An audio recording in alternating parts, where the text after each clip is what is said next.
আসলাম আমরা বৃন্দাকুণ্ডে। তো চলুন সকলকে একটু বৃন্দাকুণ্ডটা ঘুরিয়ে দেখাই। এখানে আছে একটা নিম গাছ আর একটা আছে তেঁতুল গাছ, আর এখানে তুলসীতলা, আর এই যে পুকুর। বৃন্দাকুণ্ডের জল, বৃন্দাকুণ্ড।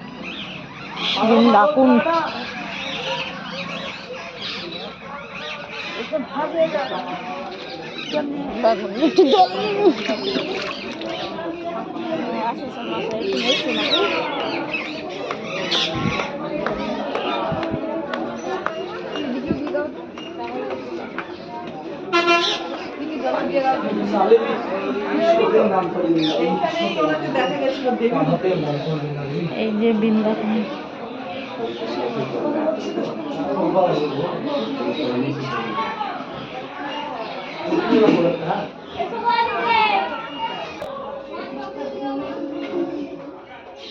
কতক্ষণ থাকে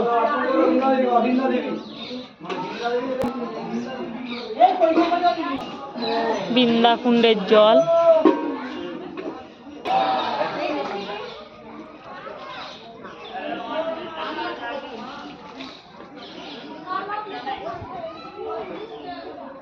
এই বৃন্দাকুণ্ডের পরিবেশটা একদম শান্ত, চারিদিকটা শান্ত। এখানে অত বানর নেই, বানরের উৎপাত নেই। এই যে তুলসী বন,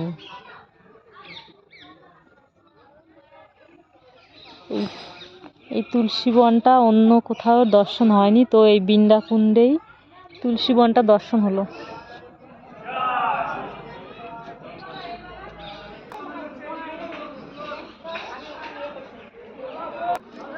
এইদিকে একটা বাবলা গাছ আছে।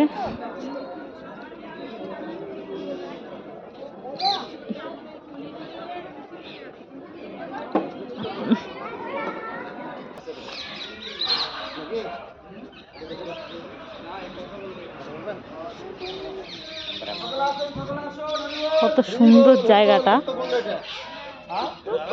এটা হচ্ছে গুপ্তকুণ্ড। আগেরটায় গেলাম হচ্ছে বৃন্দাকুণ্ড, আর এটা হচ্ছে গুপ্তকুণ্ড। গুপ্তকুণ্ডের জলটা একটু দর্শন করুন।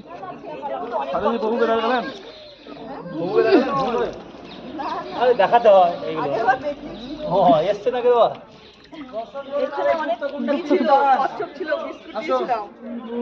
এখানে দাঁড়ান, এখানে কথা এখানে বলে দিই।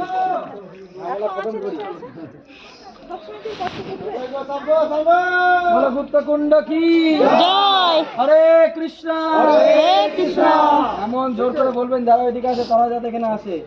হরে কৃষ্ণ হরে কৃষ্ণ কৃষ্ণ কৃষ্ণ কৃষ্ণ হরে হরে হরে হরে হরে রাম হরে রাম হরে রাম হরে রাম রাম রাম রাম রাম হরে হরে হরে হরে।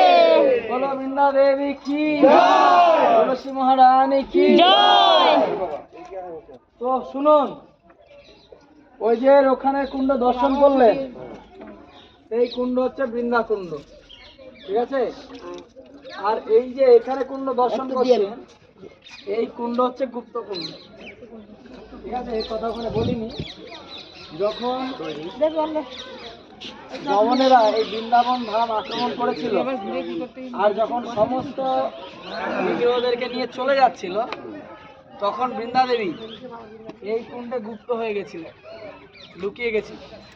তিনি বলেছিলেন যে আমি ব্রজের বাইরে যাব না, কারণ এই ব্রজমণ্ডলের নাম হচ্ছে বৃন্দাবন, আর বৃন্দা দেবী কার নাম? আর তুলসী মহারানী যদি বৃন্দাবন থেকে বৃন্দাবনে কি থাকবে? ওর জন্য বৃন্দা দেবী তিনি বৃন্দাবন থেকে যেতে চাননি, যায়নি, তিনি এখানে লুকিয়ে গেছিলেন। এর জন্য এই কুণ্ডের নাম হচ্ছে, ঠিক আছে।